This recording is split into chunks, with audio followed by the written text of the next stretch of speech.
स्वागत है दोस्तों आपका हमारे channel all CBSE education in Hindi में।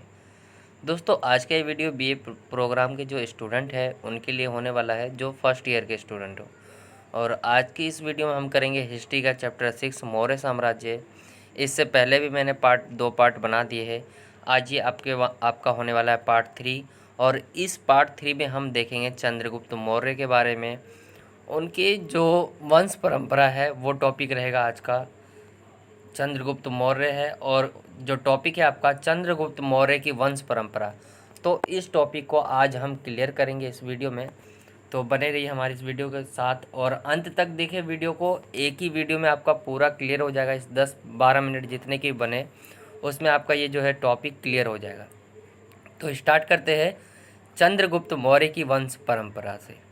तो चंद्रगुप्त मौर्य की वंश परंपरा की निश्चित जानकारी नहीं है। कुछ हिंदू साहित्यिक स्रोतों के से मगध के नंदों से जोड़ते हैं। चंद्रगुप्त के पवित्र नाम से संबंधित चंद्रगुप्त कथा नामक पुस्तक में उसके संबंध में कई कहानियाँ मिलती है। तो ये जो है इस टॉपिक में आपको मैं पहले बता दूं, चंद्रगुप्त मौर्य की जो वंश परंपरा है तो वो उसकी वंश परंपरा थी, वो किस प्रकार की थी, क्या स्रोत है उसके, तो उसके ऊपर हम आज डिस्कस करेंगे। और इसमें यही बता रखा है, चंद्रगुप्त मौर्य की जो बुक है, एक किताब है, कथा नामक पुस्तक है, उसके संबंध में क्या है कि कई सारी कहानियाँ मिलती है हमें चंद्रगुप्त के बारे में। संस्कृत, पाली और तमिल में कथा के अंश और उसके विभिन्न रूपांतरण विभिन्न प्रदेशों, वार्ताओं और यहाँ तक कि दार्शनिक शोध प्रबंधों में भी उपलब्ध है। भारत के बाहर भी वे न सिर्फ ग्रीक और लैटिन लेखकों में बल्कि बर्मा यानी म्यांमार की दंत कथा और श्रीलंका में भी सुरक्षित है।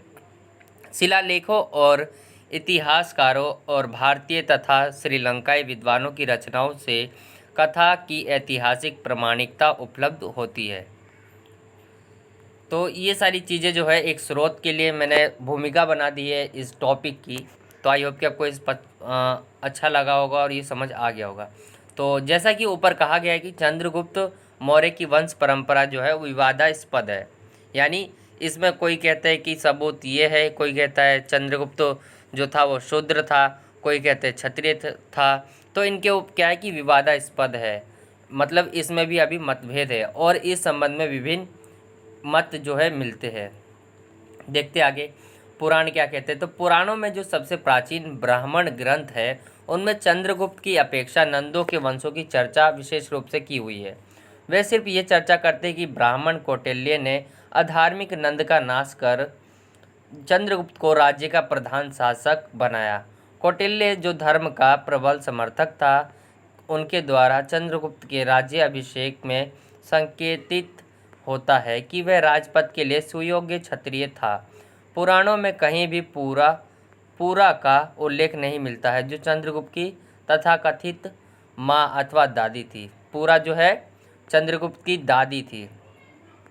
इसमें कहीं भी उसे शूद्र अथवा निम्न कुल का नहीं बताया गया है और ना वे उसे पूर्ववर्ती नंद वंश से जोड़ते हैं। तो पुराण जो कहता है, पुराण ने क्या किया कि जो कौटिल्य था, ये नंद थे, उनसे क्या कि चंद्रगुप्त की अपेक्षा नंदों की इसमें चर्चा मिलती है, हमें चंद्रगुप्त की ज़्यादा चर्चा नहीं मिलती है मुकाबले नंदों की। तो वह सिर्फ ये चर्चा करते हैं इसमें कि ब्राह्मण कौटिल्य ने जो है अधार्मिक नंद का जो है नाश करके चंद्रगुप्त को वहाँ का क्या है कि राजा बनाया था।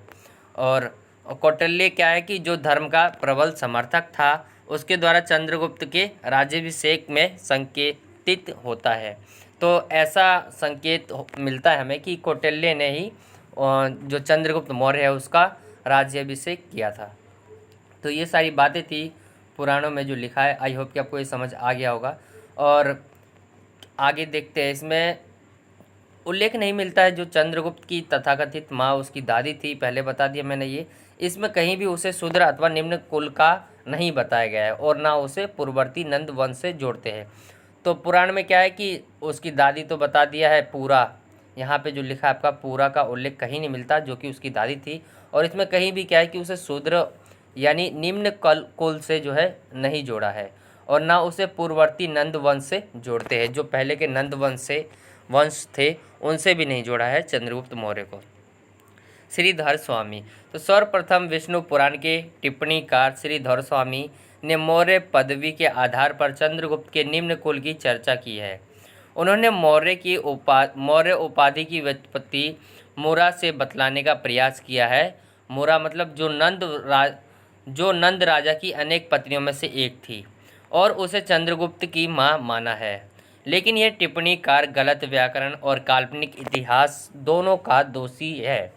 मुरा से व्युत्पन्न शब्द मौर्य है, न कि मौर्य।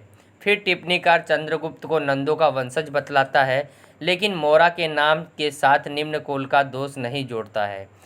उसका उल्लेख नंद राजाओं की विधिवत ब्याही हुई पत्नी के रूप में करता है और उससे यह निष्कर्ष निकलता है कि चंद्रगुप्त शूद्र कुल का था, क्योंकि नंद स्वयं उस जाति के थे। तो ये कहते हैं, इसमें आपके जो श्रीधर स्वामी है इनकी ये बातें थी। आई होप कि आपको समझ आ गया होगा। ये सीधे से जो है चंद्रगुप्त मौर्य को क्या है कि नीची कुल का मानते हैं। और आगे चलते हैं मुद्रा राक्षस और अन्य। तो मुद्रा राक्षस चंद्रगुप्त को मौर्य के साथ साथ हंदन वाय भी कहता है। क्षेमेंद्र और सोमवाद उसे पूर्व नंद सूत कहते हैं और असली नंद का पुत्र मानते हैं। इसके विपरीत विष्णु पुराण के टीकाकार धुंडीराज चंद्रगुप्त को मौर्य जो नंद राजा स्वार्थ सिद्ध और मुरा का पुत्र था का ज्येष्ठ पुत्र मानते हैं। तो इसमें बता रखा है आपका कि मुद्रा राक्षस में जो आपका इसे क्या है कि चंद्रगुप्त को मौर्य के साथ साथ जो है हंदन वाय भी कहते हैं इसमें, और क्षेमेंद्र और सोमवाद उसे पूर्व नंदसूत कहते हैं और इसे क्या है कि असली जो नंद का जो है पुत्र मानते हैं, यानी नंद के ही ये वंशज मानते हैं इसमें। इसके विपरीत जो विष्णु पुराण के टीकाकार धुंडीराज चंद्रगुप्त को मौर्य जो नंद राजा स्वार्थ सिद्ध और मुरा का पुत्र था उसका ज्येष्ठ पुत्र मानते हैं। तो मुरा का क्या है कि ये ज्येष्ठ पुत्र मानते हैं। तो यही था आपका जो है, आई होप कि आपको समझ आ गया होगा मुद्रा राक्षस में जो मैंने बताया आपको। बौद्ध साहित्य क्या कहता है? तो बौद्ध साहित्य इसके बारे में बिल्कुल भिन्न कहानी कहता है, यानी सबसे अलग कहता है। दिव्यवदन चंद्रगुप्त के पुत्र बिंदुसार को अभिषेकित एक क्षत्रिय बतलाकर चंद्रगुप्त के क्षत्रिय कुलोत्पन्न होने का संकेत देता है। ये इसमें यही कहता है जो आपका बौद्ध साहित्य है, इसमें कहते हैं कि ये क्षत्रिय है। और आगे देखते हैं श्रीलंकाई इतिवृत्त महावंश, मैंने पहले ही बताया था महावंश में।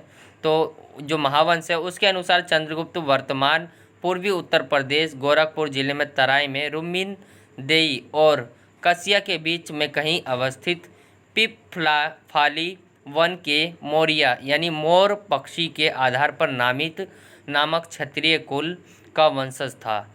यह कुल बुद्ध के समय में मौजूद था। बुद्ध लिखा यहाँ पे, बुद्ध आएगा, के समय में मौजूद था और इसका उल्लेख महापरिनिर्वाण सूत्र में हुआ है, जो बौद्धों के प्रामाणिक और प्राचीन धर्म या धार्मिक ग्रंथों में से एक माना जाता है। इस ग्रंथ के अनुसार मौर्य ने बुद्ध के अवशेषों के एक अंश का दावा करते हुए मल्लों के पास एक दूत भेजा। उनका दावा था कि वह क्षत्रिय जाति के थे और हम भी क्षत्रिय जाति के हैं। तो ये था आपका टॉपिक बौद्ध साहित्य। आई होप कि आपको समझ आ गया होगा। नेक्स्ट है आपका जैन परंपरा। तो जैन मत भी मौर्य और चंद्रगुप्त के कुल नाम के बीच संबंध के बारे में बौद्धों का समर्थन करता है। वहीं बौद्धों के अनुसार, यहाँ पौधों लिखा है तो यहाँ बौद्धों के अनुसार चंद्रगुप्त मयूर पोषक ग्राम प्रधान की पुत्री का बेटा था। चंद्रगुप्त जो मयूर पोषक ग्राम प्रधान की पुत्री का बेटा था, जबकि जैनों के मुताबिक वह मौर्य कुल का पुत्र था। वो जो बौद्ध है हमारे, वो कहते कि चंद्रगुप्त जो मौर्य है वो मयूर पोषक ग्राम प्रधान की पुत्री का बेटा था, लेकिन जो जैन कहते हैं वो कहते हैं मौर्य कुल का पुत्र था। ये दोनों के बीच अंतर है इनको कहने में। ज्ञात होता है कि जैन लेखक चंद्रगुप्त के परिवार के कुल से परिचित नहीं थे। जो जैन लेखक थे वो चंद्रगुप्त के परिवार से जो है परिचित नहीं थे और उन्होंने सिर्फ पाली पद मौर्य का व्रत उत्पत्ति मूलक अर्थ दिया है। वहीं परिशिष्ट पुराण चंद्रगुप्त को मयूर पोषक ग्राम प्रधान की पुत्री का बेटा बताता है। तो अलग अलग थॉट है इनके बौद्ध और जैन धर्म के, कोई अलग मानता है तो कोई अलग। तो आई होप कि आपको ये भी समझ आ गया होगा। अब देखते हैं विदेशी विवरण क्या कहते हैं। लैटिन का चिर प्रतिष्ठित लेखक जस्टिन चंद्रगुप्त को साधारण परिवार में उत्पन्न मानता था। इससे यह निष्कर्ष नहीं निकलता है कि वह निम्न जाति का था, बल्कि इसका स्पष्ट अभिप्राय यह है कि वह एक सामान्य व्यक्ति था और सिंहासन पर बैठने के बिना किसी पारंपरिक दावे के राजपद पाने की इच्छुक था। ग्रीक जीवनी लेखक और नैतिक दार्शनिक प्लूटार्क के अनुसार चंद्रगुप्त अपने निम्न कुल के बजाय अपने प्रतिद्वंदी के निम्न वंश से लाभ उठाने का प्रयास करने वाला व्यक्ति था। सारे उपलब्ध साक्ष्य को ध्यान में रखते हुए हम ये निष्कर्ष निकाल सकते हैं कि मौर्य वंश का संस्थापक चंद्रगुप्त मौर्य वंश का क्षत्रिय था, जो आरंभ में पिपफाली वन में शासन करता था। चंद्रगुप्त का पिता अपने कुल का प्रधान था और सीमा संघर्ष में जो अपने कुल का प्रधान था और सीमा संघर्ष में क्या है, इसके पिता की जो है मृत्यु हो जाती है और उसकी पिता की मृत्यु के बाद जो है उसका परिवार का ऐश्वर्य घटने लगा, यानी उसकी जो इज्जत थी वो घटने लगी। उसकी खाई खोई जो प्रतिष्ठा थी वो वापस लाने का काम जो है चंद्रगुप्त ने ही किया था। तो ये था आपका आज का ये टॉपिक। आई होप कि आपको क्लियर हो गया होगा। और मैंने जो है इस बार जो है हाथों से लिख के नहीं टाइपिंग करके लिखा है, तो कई चीज़ें क्या है कि मिस्टेक हो गई है और टाइम कम था, इसीलिए मैं इसे टाइपिंग करके ही आपको समझाया हूँ। तो आई होप कि आपको ये अच्छा लगा होगा। अच्छा लगा हो तो वीडियो को लाइक करें, ज़्यादा से ज़्यादा शेयर करें वीडियो को। और नोट्स के लिए मैं कहना चाहूँगा, जो नोट्स है आपके वो क्लियर हो जाएंगे तो मैं बच्चों को प्रोवाइड करवा दूँगा। आपका जो है ये अभी जो चैप्टर चल रहा है इसके बाद 2 चैप्टर और है, तो वो क्लियर हो जाएंगे तो मैं नोट्स जो है बच्चों को प्रोवाइड करवा दूंगा। तो मिलता हूँ आपसे अगली और एक्साइटिंग वीडियो में। जब तक ले जय हिंद, जय भारत, वंदे मातरम।